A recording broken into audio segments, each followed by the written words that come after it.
Hello guys, तो आज के वीडियो में हम सीखने वाले हैं इंट्राडे स्कैल्पिंग स्ट्रेटेजी के बारे में। तो इस स्ट्रेटेजी में आप बड़े बड़े प्रॉफिट आसानी से कर सकते हो। बस आपको risk to reward ratio strictly follow करना होगा। तो इस स्ट्रेटेजी का नाम है 9 और 21 ईएमए। तो यहाँ हमें दो ईएमए लगाना होगा, 9 ईएमए एक और 21 ईएमए एक। तो ईएमए लगाने के लिए इंडिकेटर सेक्शन में जाओ, मूविंग एवरेज एक्सपोनेंशियल यहाँ पे क्लिक करो, दो बार दो ईएमए आ जाएंगे।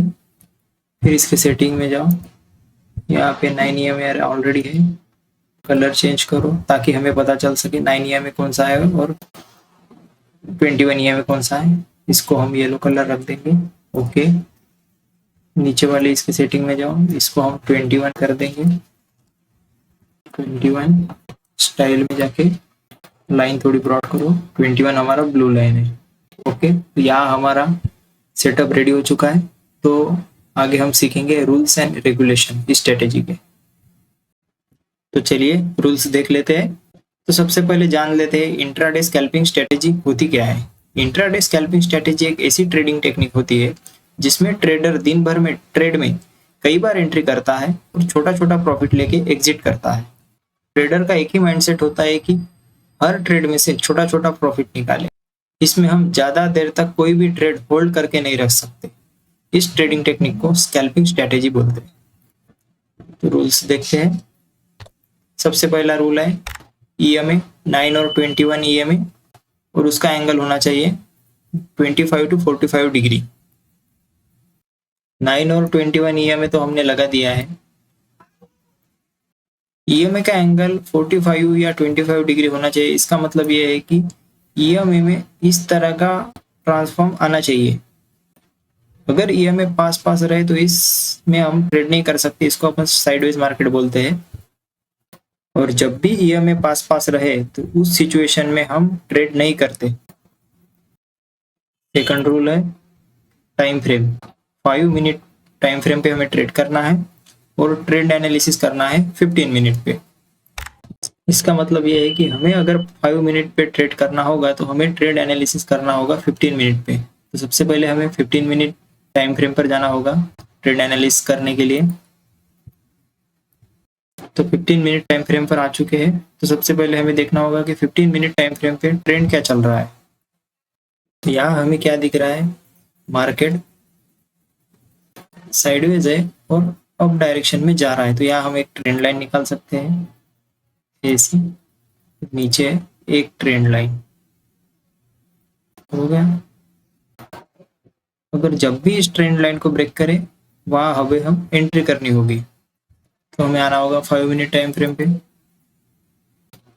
5 मिनट टाइम फ्रेम पे आ गए।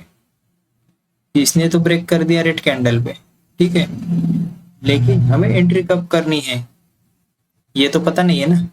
उसके लिए हमें एक और रूल देखना होगा। एंट्री करने के लिए हमें कैंडलस्टिक पैटर्न के 3 पैटर्न बहुत इंपॉर्टेंट है, डोजी, पिन बार और फुल बॉडी कैंडल। अगर हमारा ट्रेंड अप ट्रेंड है तो हमें बुलिश पिन बार कैंडल देखना होगा, या फुल बॉडी ग्रीन वाली और डोजी। इन तीनों में से अगर कोई भी हमारे लेवल पे बनती है तो वहां हमें एंट्री करनी होती है। तो चलिए देखते हैं हमारे चार्ट पर ऐसी कोई कैंडल बनी है या नहीं। तो यहाँ बुलिश ग्रीन कैंडल बनी है, यहाँ हमारी एंट्री होगी ग्रीन कैंडल पर, और हमारा टारगेट रहेगा प्रीवियस इस लेवल पे कौन सा रेजिस्टेंस है वहां पर, मतलब यहाँ पे।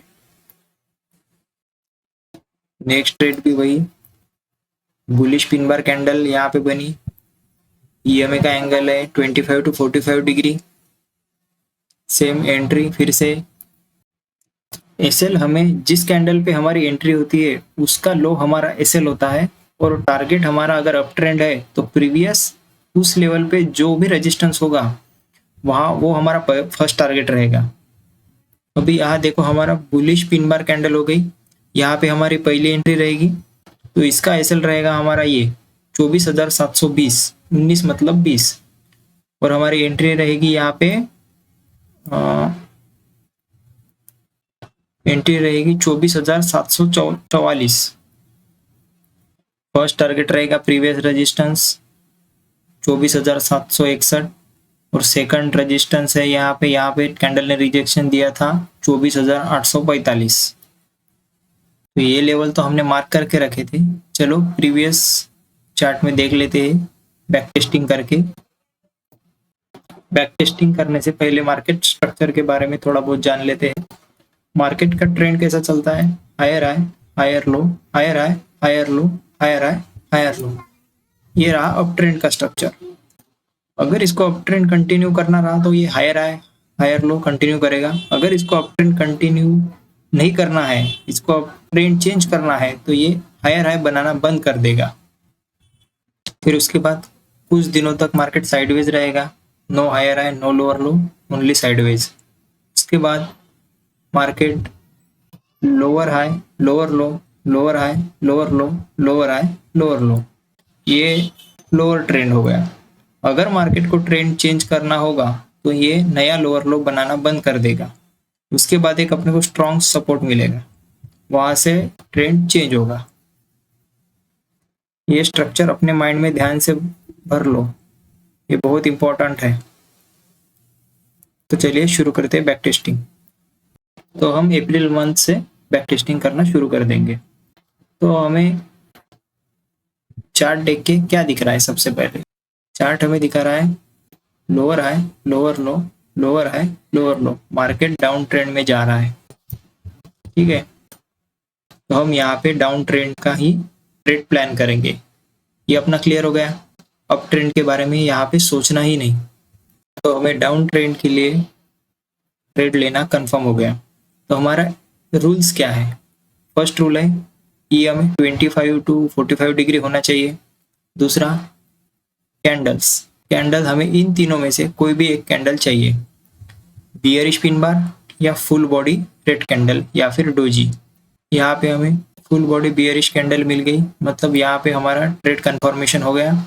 तो एंट्री पॉइंट और एसएल रहेगा इस कैंडल का लो, और टारगेट रहेगा हमारा इसका प्रीवियस रेजिस्टेंस, मतलब प्रीवियस सपोर्ट फर्स्ट टारगेट रहेगा यहाँ तक का। हमारी ट्रेड में एंट्री हो गई। फिर हमें ट्रेड को कंटिन्यू रखने के लिए एसएल हमें शिफ्ट करना होता है। यहाँ आ गए, फिर प्रीवियस कैंडल के लो पे एसएल शिफ्ट, फिर प्रीवियस कैंडल के एसएल के लो शिफ्ट, फिर SL shift SL shift SL shift, फिर यहाँ पे SL shift.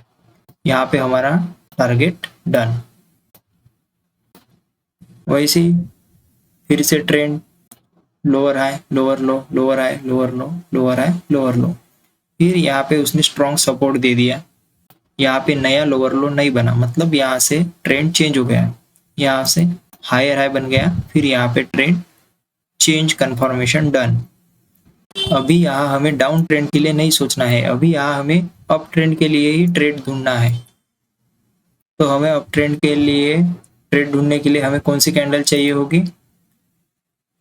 Bullish pin bar candle या फिर फुल बॉडी बुलिश कैंडल या फिर डोजी। यहाँ हमें दिख गई bullish pin bar candle. Up trend के लिए ट्रेंड कंफर्मेशन हो गया। यहाँ हमारी एंट्री रहेगी, फर्स्ट टारगेट रहेगा प्रीवियस रेजिस्टेंस और एसएल रहेगा इस कैंडल का लो। फिर एसएल शिफ्ट करते चलो और हमारा एसएल हिट होगा यहाँ पे।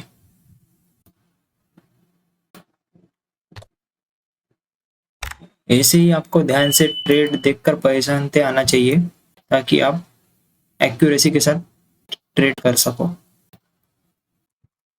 अगर आपकी एंट्री मिस हो जाए तो कभी भी फियर में एंट्री मत लेना कहीं पे भी। मार्केट जब भी पुल बैक करे तब वहां पे आप री एंट्री कर सकते हैं। 9 EMA को पुल बैक करेगा या फिर 21 EMA को पुल बैक करेगा। अगर 9 EMA को ब्रेक करता है तो 21 EMA पे जरूर आता ही है। देखो यहाँ पे एंट्री हो गई, मिस हो गई, पुल बैक के लिए आ गया, फिर से एंट्री। मार्केट पुल बैक करता ही है, लेकिन फियर में एंट्री करोगे तो आपका एसएल जरूर हिट होगा। ऐसा नहीं है कि इस स्ट्रेटेजी में एसएल हिट नहीं होता, यहाँ पे भी एसएल हिट होते हैं, लेकिन इसकी एक्यूरेसी 90% तक की है। बस आपको रिस्क और रिवॉर्ड रेशो बहुत स्ट्रिक्टली मैनेज करना होगा और एसएल स्ट्रिक्टली फॉलो करना होगा। अब ट्रेड कब करना है ये तो बता दिया, लेकिन ट्रेड कब नहीं करना चाहिए ये कोई नहीं बताता। अगर ईएमए पास में हो तो ऐसे मार्केट साइडवेज होता है, ऐसे मार्केट में ट्रेड नहीं करना चाहिए, ये बात ध्यान में रखो। Thanks for watching this video.